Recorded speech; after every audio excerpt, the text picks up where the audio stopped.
Dear students, तो कैसे हैं आप सब? अच्छे हैं, अच्छे होंगे और अच्छे रहिए। और अपनी तैयारी को जो है जिस तरीके से आप ऐसे इंग्लिश क्लासेस और चंदन सर के साथ कंटिन्यू किए जा रहे हैं वैसे ही कंटिन्यू करते रहिए। और यकीन मानिए इसका जो बेनिफिट होगा वो आपको तो आने वाले वक्त में ही पता लगेगा। आज हम लोग जो है इस मिडिल इंग्लिश के ऊपर जो है हम लोग शॉर्ट नोट देखने जा रहे हैं। ये जो शॉर्ट नोट है ये आपके बोर्ड के प्रिपरेशन के लिए बहुत ज़्यादा इंपॉर्टेंट है। मतलब मोस्ट वीवीआई इसको कह सकते हैं हम लोग, बहुत ज़्यादा इंपॉर्टेंट है। इससे पहले मैंने ओल्ड इंग्लिश के ऊपर जो नोट है मैंने वो अपलोड कर रखा है, तो यदि आपने उसको नहीं देखा है तो कृपया देख जरूर लेना, क्योंकि इनमें से एक सवाल आपके एग्जाम में 5 मार्क्स के आएंगे। ठीक है ना, भूल मत जाना।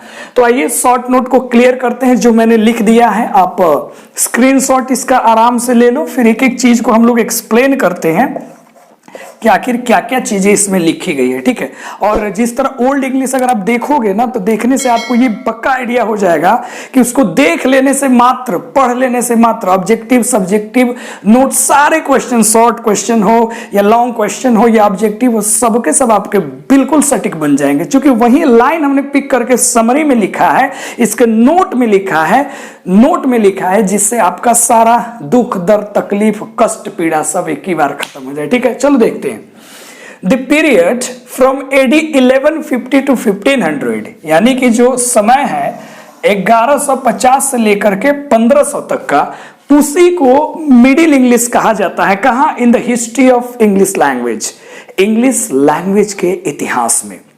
आपको पता होगा कि ओल्ड इंग्लिश का पीरियड था 449 टू 1066, 449 से 1066। ओके, लेकिन 1066 के बाद नॉर्मन एम्पायर यानी कि फ्रेंच लोग चले आते हैं और 1066 से लेकर के 1150 तक के बीच में इंग्लिश का डेवलपमेंट रुक ही जाता है।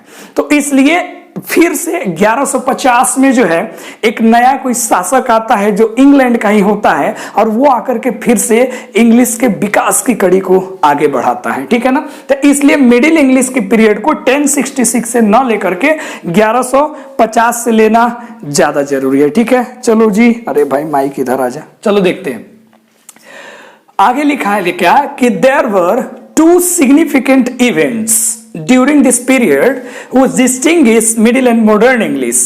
इस समय, इस अवधि में यानी कि मिडिल इंग्लिश के समय में 2 बहुत बड़े घटना थे। सिग्निफिकेंट मतलब प्रभावशाली इवेंट्स हुए, घटनाएं हुए जो आपके मिडिल इंग्लिश को और मॉडर्न इंग्लिश के दोनों को बिल्कुल एक दूसरे से बिल्कुल ना अलग करता है, डिस्टिंग्विश करता है। डिस्टिंग्विश मतलब होता है अलग करना, डिफ्रेंशिएट करता है।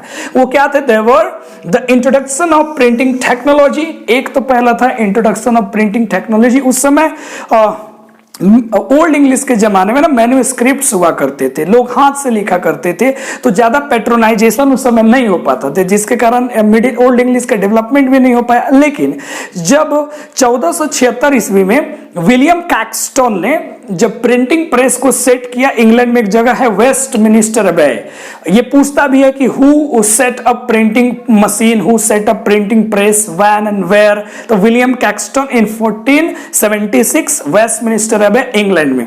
तो जब इन्होंने प्रिंटिंग टेक्नोलॉजी को जब इन्होंने कर दिया ना तो किताबें छपने लगी, लोगों की रचनाएं लोगों तक पहुंचने लगी। एंड देन जो मेन कहा जाए इंग्लिश के फ्लो का, डेवलपमेंट के फ्लो का, वो फ्लो आगे बढ़ता चला गया। तो एक तो इवेंट ये हो गया। कब ये इवेंट हुआ सर जी? 1476 में, बेटा इसको याद कर लेना।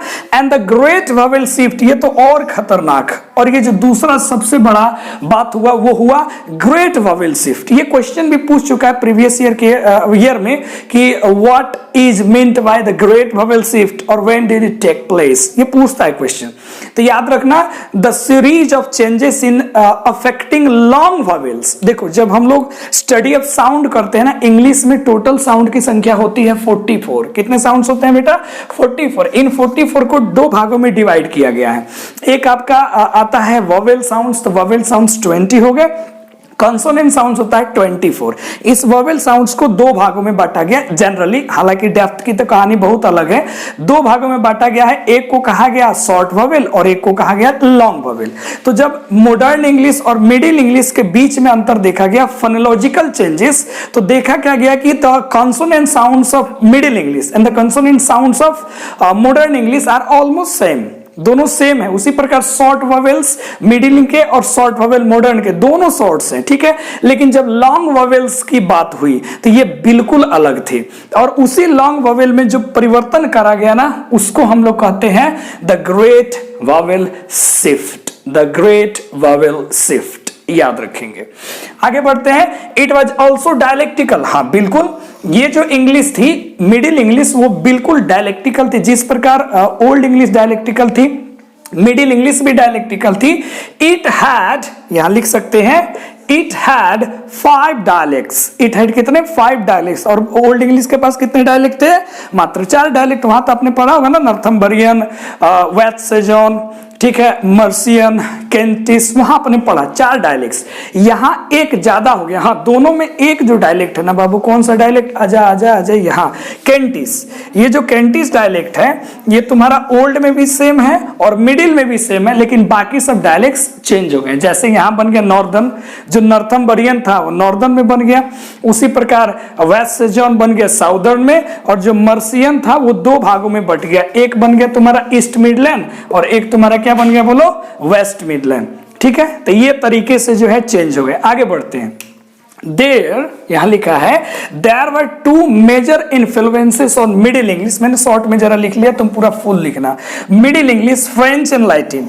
जिस प्रकार ओल्ड इंग्लिश में दो सबसे बड़े प्रभाव थे, वो क्या प्रभाव था? एक था लैटिन का और दूसरा स्कैंडिनेवियन का।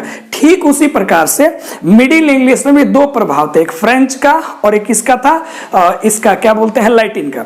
फ्रेंच का तो था ही था, ऐसा माना जाता है कि जो फ्रेंच वाले लोग यहाँ पे आए उन्होंने ढेर सारे फ्रांसीसी शब्दों को उन्होंने इंग्लिश के वोकेबुलरी में डाल दिया। ऑलमोस्ट 10,000 वर्ड्स डायरेक्ट एंटर्ड किया गया फ्रेंच से इंग्लिश में, और उनमें से 75% यानी कि almost 70,500 words are is in use today, आज भी इस्तेमाल किया जाता है। तो ये भी आपका क्वेश्चन है कि फ्रांस से कितने शब्द लिए गए?